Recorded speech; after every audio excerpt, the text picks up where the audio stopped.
Et si tout ce que l'on vous a enseigné au sujet du paradis ne constituait qu'un fragment d'une réalité bien plus vaste, non pas une tromperie, ni une altération volontaire, mais une vision partielle de ce qui se tient réellement au-delà du monde visible. Car, enfoui dans les écrits spirituels les plus anciens de l'humanité, se trouve l'histoire d'un homme bien réel, mentionné dans la Bible, qui aurait été conduit par Dieu lui-même à travers 7 royaumes situés au-dessus de la terre. Ces 7 sphères célestes, souvent évoquées dans la littérature apocalyptique juive, décrivent des niveaux de réalité spirituelle rarement explorés dans la prédication contemporaine. Il s'agit d'Enoch, et ce qu'il affirme avoir contemplé bouleverse notre compréhension de l'au-delà. Pour saisir la portée de cette révélation, il faut accepter d'aller plus loin que les représentations simplifiées du ciel héritées de l'enfance ou de la tradition populaire. Dans la Genèse, au chapitre 5, l'histoire d'Enoch apparaît presque incidemment au cœur d'une généalogie répétitive. Chaque patriarche suit le même schéma. Il vécut, engendra des fils et des filles, puis mourut. Mais, arrivé à Enoch, la formule s'interrompt. Le verset 24 déclare qu'il marcha avec Dieu, puis qu'il ne fut plus, car Dieu le prit. Aucun récit de décès, aucune sépulture. Cette singularité est confirmée dans l'Épître aux Hébreux 11:5, où il est précisé qu'il fut enlevé afin de ne pas voir la mort. Dans l'ensemble du récit biblique, seul Enoch et le prophète Élie échappent ainsi à la mort physique. Cette exception suggère une intimité spirituelle hors du commun. Mais une question demeure. Que s'est-il produit entre son enlèvement et son entrée dans la gloire divine? Qu'a-t-il vu? C'est ici qu'intervient le livre d'Enoch, texte ancien retrouvé parmi les manuscrits de Qumran et largement étudié par les spécialistes du judaïsme du second temps. Bien qu'il ne fasse pas partie du canon biblique de la plupart des traditions chrétiennes, il a influencé la pensée apocalyptique et est explicitement cité dans l'Épître de Jude, versets 14-15. Cette citation montre que certains auteurs du Nouveau Testament considérait ces paroles comme porteuses d'une valeur prophétique. Le livre d'Enoch décrit une ascension à travers plusieurs cieux structurés, où résident anges, puissances célestes et lieux de jugement. Cette conception en strates rappelle d'autres traditions juives anciennes, évoquant différents niveaux célestes, comme dans certains écrits mystiques ultérieurs. Loin de contredire la Bible, ces descriptions cherchent à développer des thèmes déjà présents. La justice divine, le jugement des anges déchus, la destinée des âmes. Une question centrale traverse ces textes. Que devient l'âme immédiatement après la mort? Certains passages évoquent des lieux distincts d'attente, anticipant des concepts qui seront développés plus tard dans la théologie chrétienne. D'autres décrivent l'activité constante des anges comme serviteurs et messagers divins. Ces images, riches en symbolisme, invitent moins à une cartographie littérale du ciel qu'à une réflexion sur la sainteté, la justice et la proximité de Dieu. Si vous êtes arrivé jusqu'ici, considérez que cette réflexion n'est peut-être pas fortuite. Les traditions spirituelles insistent souvent sur l'idée que la quête sincère attire la révélation. Les interrogations que vous portez doute, peur, soif de compréhension, trouvent un écho dans ces récits d'ascension. Avant même de franchir le premier ciel, Enoch reçoit, selon le texte, une révélation concernant le sort des âmes humaines. Et ce qu'il découvre dépasse l'image simplifiée d'un paradis uniforme et immédiat. Le premier ciel s'ouvre alors comme le seuil d'un voyage intérieur, autant que cosmique. Car, au-delà des descriptions spectaculaires, l'enjeu véritable demeure la transformation du regard. Comprendre que la réalité spirituelle est plus profonde, plus structurée et plus exigeante que ce que l'on imagine. Explorer ces 7 cieux ne vise pas à satisfaire une curiosité sensationnelle, mais à éveiller une conscience renouvelée du mystère divin. Pas seulement pour nous, mais afin que cette révélation atteigne aujourd'hui quelqu'un qui en a réellement besoin, partage-la. Abonne-toi pour ne manquer aucun des cieux que nous allons bientôt traverser ensemble. Car ce voyage commence à la frontière de tout ce que tu pensais connaître. Imagine le sol sous tes pieds qui s'efface, le ciel au-dessus de toi qui se déchire comme un voile. Et soudain te voilà transporté ailleurs dans une dimension qui a toujours existé au-dessus de la nôtre, invisible à l'œil humain, mais opérant avec une cohérence parfaite depuis l'aube de la création. C'est là qu'Enoch arrive en premier, et ce qu'il découvre n'a rien à voir avec l'image populaire du paradis. Avant d'aller plus loin, retenons ceci. Le premier ciel n'est pas le lieu ultime où Dieu siège sur son trône, ni l'espace du repos éternel des justes. Ce qu'Enoch traverse d'abord est une structure cosmique, une architecture spirituelle qui soutient l'ordre du monde visible. Le livre d'Enoch décrit ce premier ciel comme un vaste domaine, situé au-dessus du firmament mentionné dans la Genèse 1:7, où Dieu sépare les eaux d'en haut de celles d'en bas. Là où beaucoup lisent un simple verset cosmologique ancien, Enoch selon le récit, pénètre dans cette réalité. Il contemple ce que les anciens concevaient comme les eaux supérieures.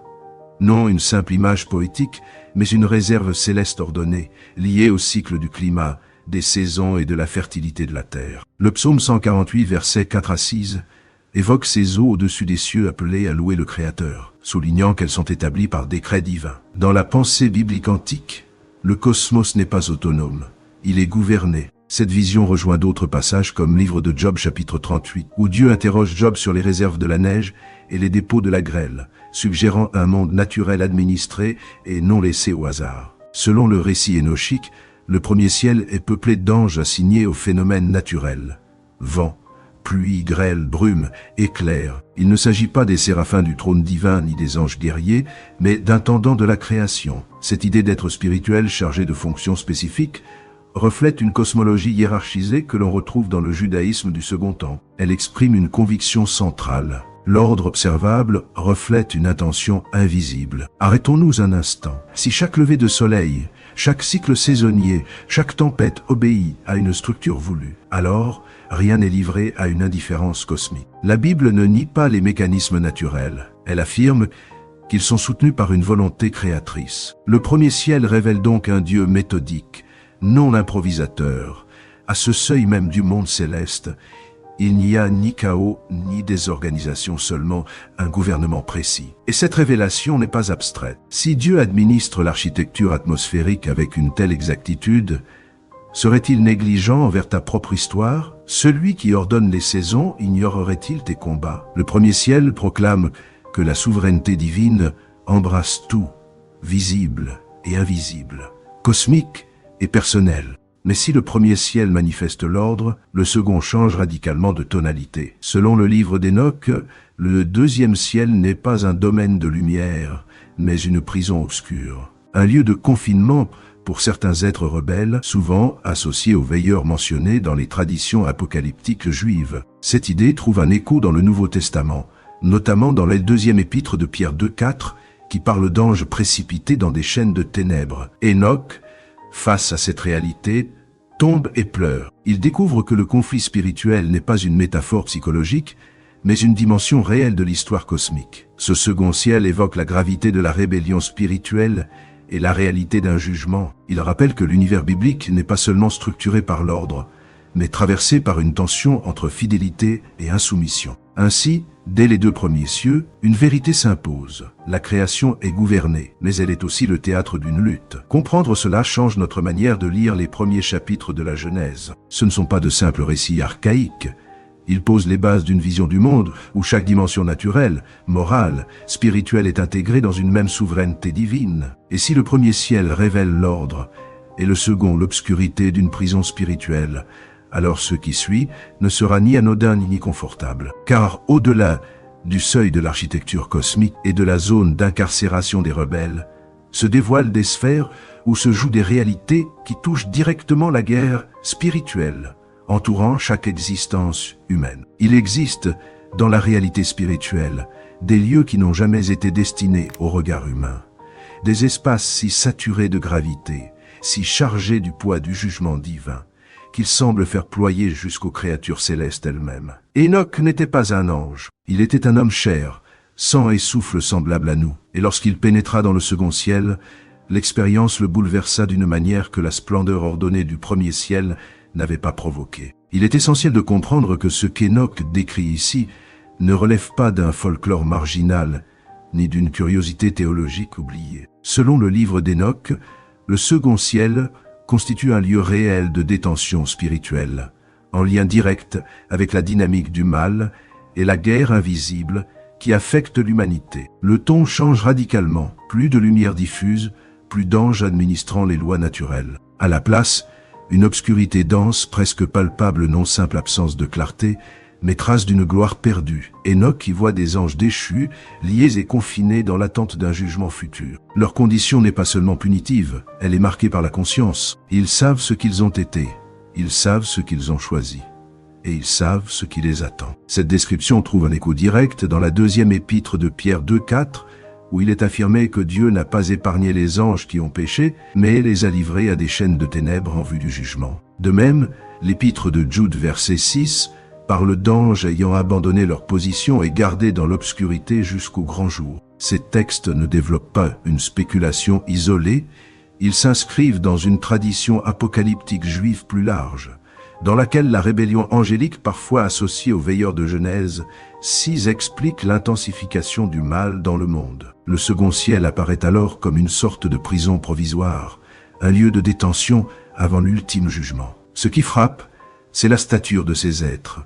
Il ne s'agissait pas de créatures insignifiantes. Les Écritures suggèrent qu'ils faisaient partie des puissances célestes les plus élevées. Le livre d'Ézéchiel, chapitre 28, évoque symboliquement la chute d'un être jadis resplendissant, modèle de perfection, corrompu par l'orgueil. Même si l'interprétation précise fait débat parmi les exégètes, le principe demeure. La proximité de la gloire n'annule pas la liberté. La rébellion reste possible et ses conséquences peuvent être irréversibles. Un détail bouleversant distingue toutefois le témoignage d'Hénoch. Face à ces anges déchus, il ne triomphe pas. Il pleure. L'homme qui marcha avec Dieu ressent de la compassion pour des êtres qui ont provoqué leur propre condamnation. Et ces anges, selon le récit, lui demandent d'intercéder pour eux. Ils reconnaissent que leur propre accès à Dieu est désormais fermé. Leur révolte a brisé ce lien. La portée théologique de cette scène est profonde. Elle souligne la valeur inestimable de l'accès à Dieu tant que la grâce demeure offerte. Les anges déchus ont perdu ce que chaque être humain possède encore, la possibilité de se tourner vers le Créateur et d'être entendu. Cette idée résonne avec l'insistance du Nouveau Testament sur la porte ouverte de la miséricorde tant que dure le temps présent. Le second ciel devient ainsi un avertissement. Il rappelle que la liberté spirituelle comporte une responsabilité réelle. Si des êtres d'une telle grandeur ont pu chuter par orgueil, combien plus l'être humain doit-il veiller sur son propre cœur? La tradition chrétienne insiste sur la vigilance, la persévérance et l'humilité comme antidote à la dérive intérieure. Mais le voyage ne s'arrête pas là, car le troisième ciel soulève la question qui hante l'humanité depuis ses premières sépultures. Où vont les morts? Selon le livre d'Hénoch, Hénoch découvre un domaine où coexistent des réalités distinctes, consolation et tourment, proximité et séparation. Non pas des mondes situés à des milliards de kilomètres l'un de l'autre, mais des conditions différentes au sein d'un même ordre spirituel, déterminées par la relation entretenue avec la grâce divine durant la vie terrestre. Cette vision rejoint, sous une autre forme, certaines paraboles évangéliques évoquant un lieu où séparation et conscience subsistent après la mort. Elle ne cherche pas à satisfaire une curiosité morbide, mais à répondre à l'angoisse humaine fondamentale. Ceux que nous avons perdus existent-ils encore? Et si oui, dans quel état? Le troisième ciel, tel qu'Hénoch le décrit, ne propose pas une réponse simpliste. Il présente une réalité où justice et miséricorde cohabitent, où la destinée dépend du choix posé face à la lumière reçue. C'est une révélation inconfortable, mais profondément sérieuse, car elle rappelle que la question de l'éternité ne commence pas après la mort,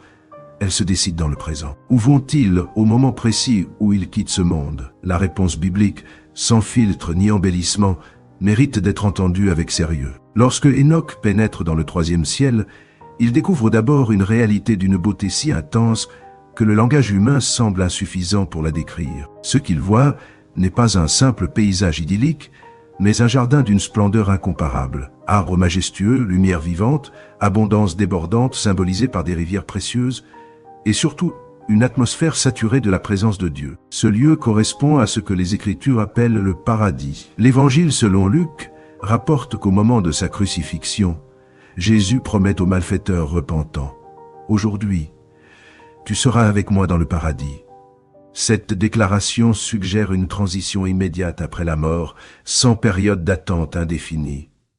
De même, l'apôtre Paul affirme dans la deuxième épître aux Corinthiens 12:2-4 avoir été ravi jusqu'au troisième ciel, qu'il identifie explicitement au paradis. Son témoignage évoque une expérience dépassant les limites du langage, confirmant l'idée d'une réalité spirituelle concrète et consciente. Cependant, le troisième ciel n'abrite pas uniquement la consolation. Selon le livre d'Hénoch, Hénoch aperçoit aussi dans ce même royaume une région opposée, un lieu de séparation et de tourment destiné à ceux qui ont rejeté la justice et la grâce. Cette dualité trouve un parallèle frappant dans la parabole du riche et de Lazare, toujours dans l'Évangile selon Luc chapitre 16. Les deux hommes meurent et se retrouvent dans des conditions radicalement différentes, séparés par un grand abîme infranchissable. Le texte souligne que cette séparation est fixée dès la mort, non repoussée à un jugement ultérieur. Cette perspective ne vise pas à susciter une peur stérile, mais une prise de conscience. La tradition chrétienne insiste sur l'urgence spirituelle.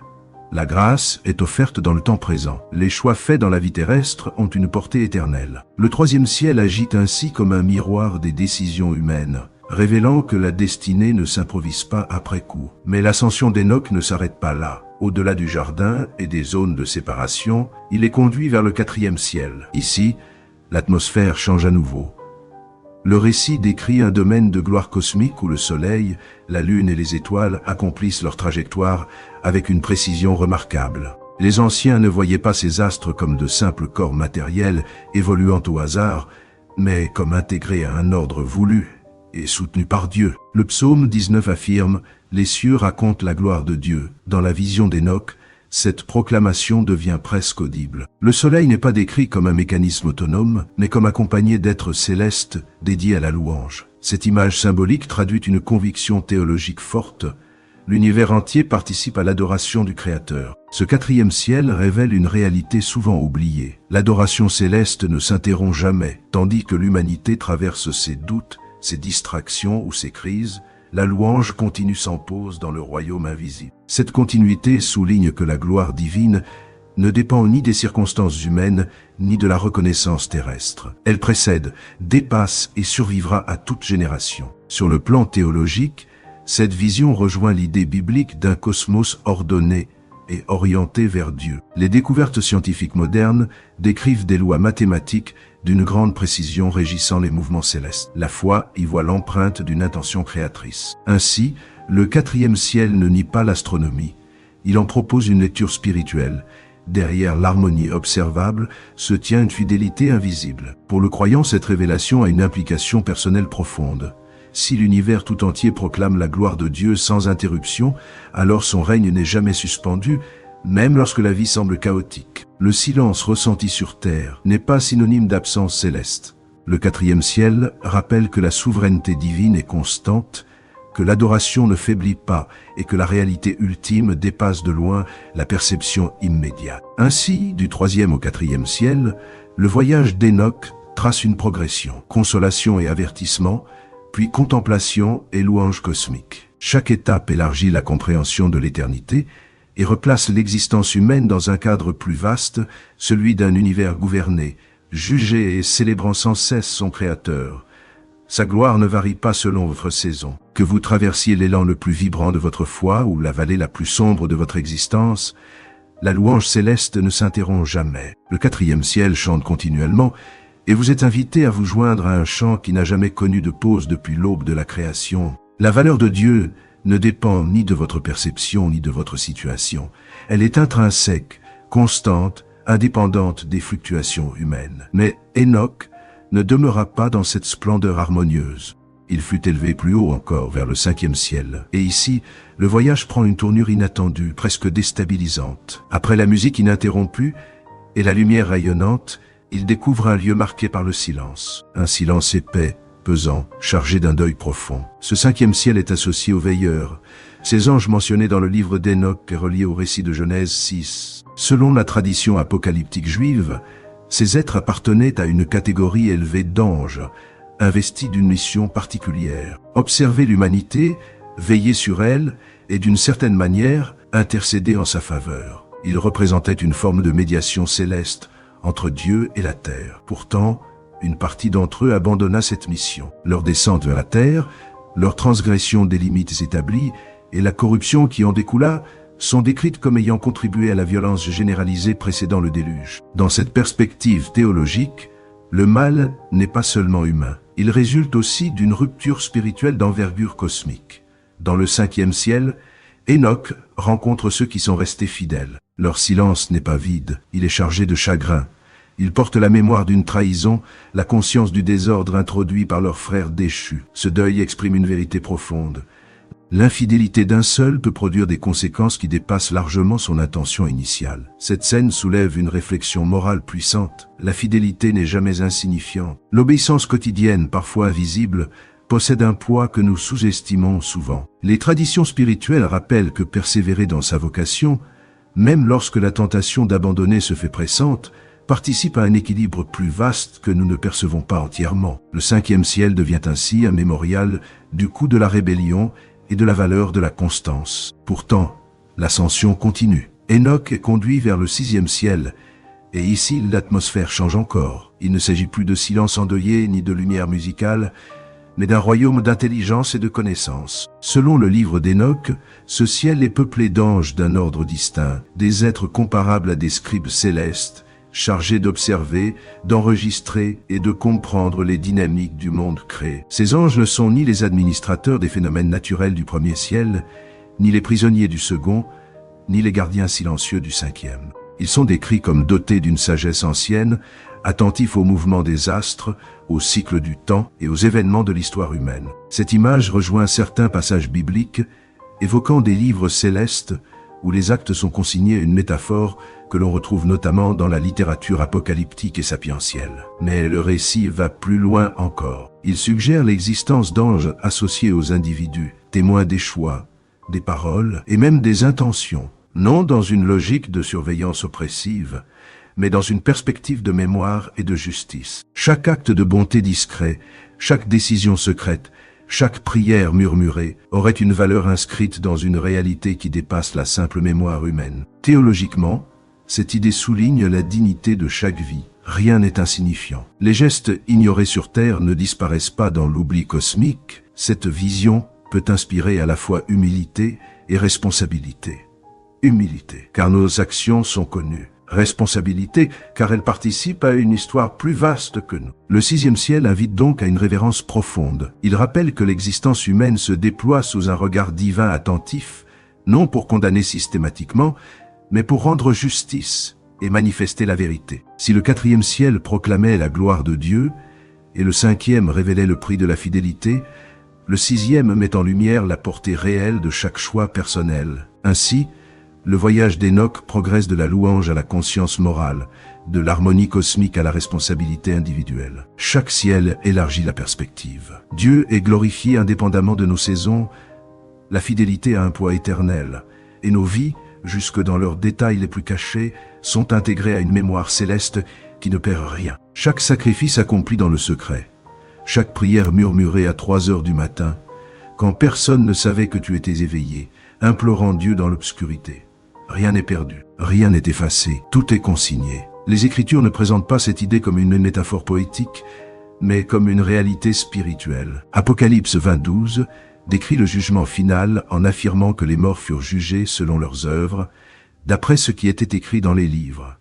Des livres au pluriel, une image insistante d'archives célestes réelles. Cette idée traverse toute la Bible. Le livre de Malachie 3:16 évoque un livre de souvenirs rédigé devant Dieu pour ceux qui l'honorent. Le livre de Daniel 7:10 décrit une cour céleste où les livres sont ouverts. La tradition apocalyptique juive, à laquelle appartient le livre d'Enoch, développe cette conviction. Le ciel n'est pas indifférent à l'histoire humaine, il en conserve la trace. Le 6e ciel, tel qu'Enoch le rapporte, est le lieu où ces registres sont gardés. Les anges qu'il y rencontre ne sont pas des surveillants hostiles, mais des serviteurs fidèles d'un ordre divin. Et oui, selon cette vision, ton nom y figure, non pour susciter la terreur, mais pour éveiller la conscience. Car une idée subtile s'est parfois glissée dans certaines compréhensions modernes de la foi. Puisque le salut est un don reçu par la foi, les œuvres quotidiennes auraient peu d'importance. Pourtant, l'Épître aux Éphésiens 2:10 affirme que nous sommes créés en Christ pour des œuvres préparées d'avance. La grâce ne supprime pas l'action, elle la rend possible, elle ne transforme pas la vie en inertie spirituelle, mais en réponse vivante. Il est crucial de le rappeler avec équilibre. Les œuvres ne méritent pas le salut, celui-ci demeure un don immérité.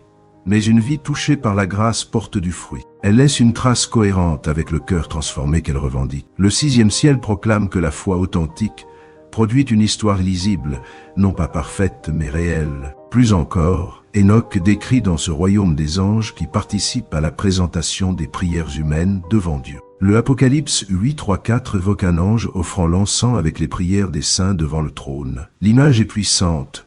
Aucune prière sincère ne disparaît dans le vide cosmique. Elles sont portées, accueillies, intégrées dans une dynamique céleste qui dépasse notre perception. Cela signifie que les larmes versées en secret, les combats intérieurs, les décisions courageuses, prises loin des regards humains possèdent une valeur éternelle. Le 6e ciel devient alors une déclaration divine. Je te vois, je t'ai toujours vu. Être pleinement connu peut sembler vertigineux, mais c'est aussi profondément consolant. Et pourtant, au-delà de cette révélation, quelque chose de plus grand encore attend. Car le voyage d'Hénoch ne s'arrête pas au 6e ciel. Il est conduit vers le 7e, le lieu du trône. Là où même les anges les plus élevés s'approchent avec révérence.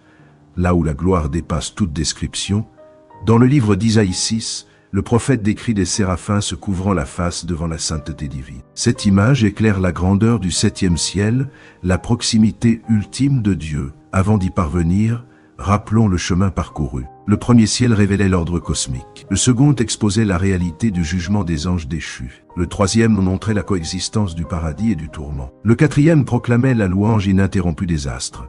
Le 5e portait le deuil des veilleurs restés fidèles. Le 6e conservait la mémoire des actes et des prières humaines. Tout converge vers une seule destination, le trône, le lieu où justice et miséricorde se rencontrent parfaitement. Même Hénoch, qui avait marché avec Dieu pendant des siècles selon le récit biblique, s'arrête au seuil, conscient que l'initiative divine est nécessaire pour franchir cette dernière étape. Le 7e ciel ne représente pas seulement un point culminant cosmologique. Il symbolise la rencontre ultime, celle qui redéfinit toute chose, là où la question n'est plus simplement « Où vont les morts ?» mais « Qui est Dieu dans sa gloire absolue ?» Respire, ouvre ton cœur, car au terme de ces cieux successifs, la révélation n'est pas d'abord géographique, elle est relationnelle. Tout le voyage, toutes les couches de réalité traversées par Hénoch pointent vers une vérité centrale. L'univers est ordonné, l'histoire est vue, la grâce est offerte, et le trône demeure. Lorsque Hénoch parvint à la limite du 7e ciel, il perçut immédiatement une différence radicale. Les 6 premiers cieux avaient été extraordinaires, parfois bouleversants, mais ils restaient, d'une certaine manière, accessible. Il pouvait observer, avancer, interroger ce qu'il voyait. Le 7e ciel, lui, n'était pas simplement à un niveau supérieur. C'était une autre catégorie de réalité. Il décrit une lumière d'une intensité incomparable. Ce n'était pas une lumière comparable au soleil ou aux astres du 4e ciel. Elle ne se contentait pas d'éclairer l'espace. Elle pénétrait l'être. Elle révélait. Elle mettait à nu la distinction entre le créé et l'incréé, entre le temporel et l'éternel, non pour anéantir, mais pour manifester la vérité. Cette expérience rappelle les théophanies bibliques, où la proximité divine expose l'homme à sa propre finitude, sans nécessairement le détruire. Dans ce 7e ciel, Hénoch voit des êtres d'un ordre supérieur à tous ceux rencontrés auparavant. Archanges, chérubins, séraphins. Leur existence entière est tournée vers un acte continu d'adoration devant le trône. Le livre d'Isaïe chapitre 6 décrit ces séraphins à 6 ailes, proclamant sans relâche « Saint, Saint, Saint est le Seigneur des armées ». Leur cri fait trembler les seuils du temple. Cette adoration n'est pas ponctuelle, elle est ininterrompue. Elle précède l'histoire humaine et lui survivra. Mais le moment central du récit d'Hénoch ne réside pas seulement dans la vision des anges. Il voit le trône, et sur le trône, non une abstraction philosophique, non une énergie impersonnelle, mais le Dieu vivant. Le livre de Daniel 7, 9, 10 parle de l'ancien des jours vêtu de blanc, entouré d'un fleuve de feu, servi par des myriades d'êtres célestes. Cette image souligne la souveraineté absolue et intemporelle de Dieu. Hénoch, simple être humain fait de poussière et de souffle, se tient devant cette gloire et n'est pas consumé. Non parce qu'il serait moralement irréprochable, mais parce que Dieu choisit, dans sa grâce, de le préserver. Cette scène transmet un message puissant. La sainteté divine n'est pas seulement inaccessible, elle est aussi accueillante lorsqu'elle se manifeste selon la volonté souveraine de Dieu. Le 7e ciel révèle une vérité fondamentale. Dieu n'est pas une idée contenue dans des formules théologiques. Il n'est pas réductible à un discours religieux ou à une émotion spirituelle. Il est l'ancien des jours, celui qui était avant toute chose et qui demeure au-delà de tout. Sa souveraineté traverse chaque ciel. Du premier, où l'ordre cosmique est maintenu, jusqu'au 7e, où sa gloire rayonne sans filtre.